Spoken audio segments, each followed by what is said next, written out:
Yeah, so in one of my Madden rating TikToks, specifically the wide receiver one, DeAndre Hopkins commented on it because I said his rating was too high. He said, "I feel like it's fine," and I just did the laughing and salute emoji. Pretty cool interaction, honestly. So, sorry, Mr. D-Hop. Power of the internet, man.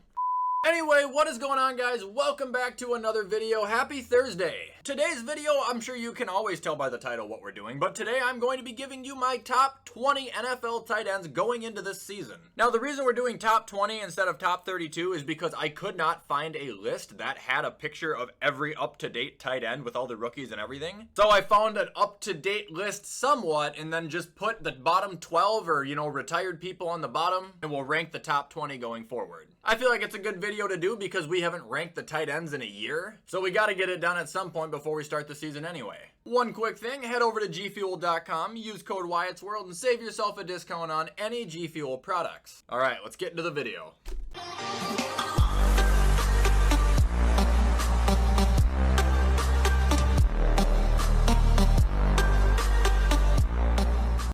Okay, here we are, back at the almighty list that we are oh so familiar with. Now, we go to the bottom, and you guys can kind of see what I have set up. We got the bottom 12, and then it starts at number 20. So please understand, the person I put at 20 is not dead last. They're number 20 out of 32. To quickly go over the guys I have in my bottom 12, Anthony Firkser, I'm not sure where he is. Tyler Kroft, not sure where he is. Gronk retired. Tommy Tremble barely played. Dan Arnold's honestly not terrible, but I don't think he's top 20. Brevin Jordan I think will be good, but hasn't really played. Adam Trautman hasn't really played all that much. Jack Doyle I just don't think is top 20. CJ Uzomah could be good, but he's got to avoid injury and be much more consistent to be top 20. Irv Smith can't stay healthy. Cole Kmet hasn't done shit. And Evan Ingram flat out fucking sucks. We can all agree on that. So now, when we can begin with number 20, I am going to start out with Gerald Everett. I fought to have him on here, man. I think Gerald Everett is actually super underrated. People don't ever seem to take him seriously, probably because he's been bouncing around in recent years, but he's as good as you need him to be. Sometimes there's going to be a game where you target him once and he's going to haul it in for 10 yards. Sometimes there's going to be games where you target him 5 times and he's going to haul in all 5 catches for 70 yards and a touchdown. He's had a very quiet and mellow NFL career so far, but I think that when it comes to being an NFL tight end, he is better than the bottom 12 people. Moving on, we got number 19. Hear me out, I'm probably sleeping a little bit too hard on him, but Zach Ertz, he can still be really good. We all know that, but with age and injury in recent years, his production has just plummeted. Ended up giving his Philly job away to Dallas Goedert, was traded over to Arizona for a pack of marbles, where he did bounce back a little bit, but he still didn't go over like 600 receiving yards this year. Not sure how long he's going to continue to play, but I do think we are pretty much at the downfall of his career. Moving on, we got number 18. Honestly, I'm probably going to go with David Njoku, and I know people are going to be pissed, but guys, we haven't really gotten to see a ton out of him. We got to see enough to the point where we know he is a freak of nature when it comes to talent, but on an NFL field, man, he just hasn't been present enough to throw him in like a top 10, top 15 scenario. He's started 17 games out of his last 3 years total.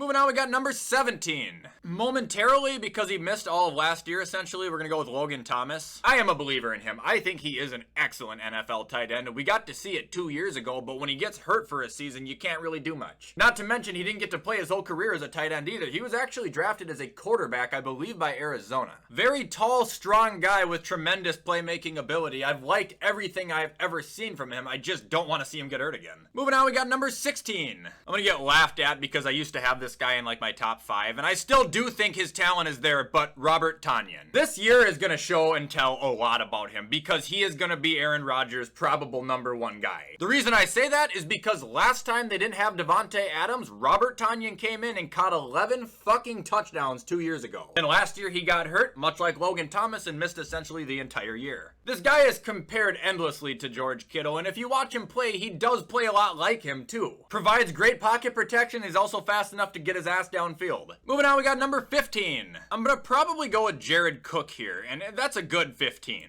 I don't think people understand this guy's old, man. He has been around a long fucking time. When it comes to ranking a tight end, he is like as consistent as they make him. But with that being said, in his lengthy career, you know what you're gonna get and you know what you're gonna cap off with him. And only him getting older means he's gonna be slower and more injury prone. There is nothing wrong with 500 yards and 8 touchdowns. Just that if I was building a team, Jared Cook would sit at about 15 for me in my priority list. Moving on, we got number 14, Hunter Henry. Just like Jared Cook, I mean, he's just a younger version of him. Same physique, you're gonna get a similar stat line out of him. 600 yards, about 8 touchdowns. Moving on, we got number 13. Go Freiermuth. I think he's gonna be fucking elite, dude. I'm not kidding you. He was so good last year. Well, I should say good for what he had the opportunity to do. He had like 500 yards and 7 receiving touchdowns, but what the fuck are you gonna be able to do when you have a 37-year-old baked potato throwing you the goddamn ball? Now he's in a much more favorable position, if you're asking me. You got Mitch Trubisky and Kenny Pickett. One of them hasn't played in the NFL. One of them has, but not for a couple years as a starter. If they're unable to find receivers reading through their progression, they are gonna go to good old reliable Big Pat. Tomlin will keep him close, and he's a hard target to miss. I think he's in line for a huge workload this year.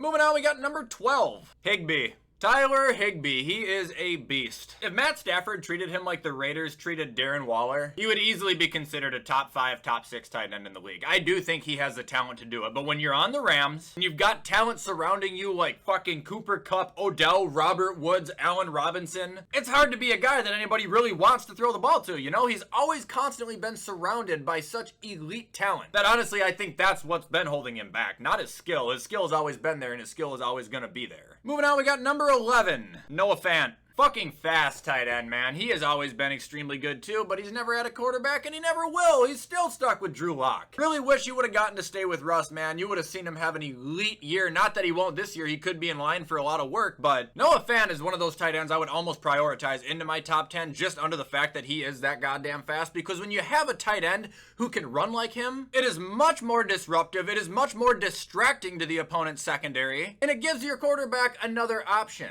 I think he's a fucking beast. Moving on, we got number 10. This is Dawson Knox for me. When he started, yeah, he had brick hands. He wasn't my favorite player at all, and I truly didn't really care for him. After seeing him develop with Josh Allen over the last 2 years, there's no doubt in my mind his progression is only gonna go up, as well as the respect he's getting from everybody around the league. Dude, he is a playmaker. You throw the ball in the end zone, he's gonna fucking catch it. And back on the speed thing, he's like Noah Fant. He's able to get down the field, but at the same time, he's almost like a George Kittle where he can blow through a goddamn defender like they're a piece of paper. Moving on, we got number 9. I'm gonna go Schultz here. Schultz, I think, is going to be in line for another big year because, I mean, he's on the highest scoring offense in the league, but you got to look at it this way. They lost one of their big 3. Amari Cooper's not there anymore. It's going to be Michael Gallup, CeeDee Lamb. Okay, when Dak is going through his progressions, he's going to be looking for that third option he's used to. Instead of Cooper, or whoever it would have been, now it's going to be Schultz. You got to think he's going to be lining up for more offensive snaps than he probably ever has. He's going to be getting more looks than he probably ever has, and he's probably going to have a bigger year than he ever has. Moving on, we got number 8. Dallas Goedert.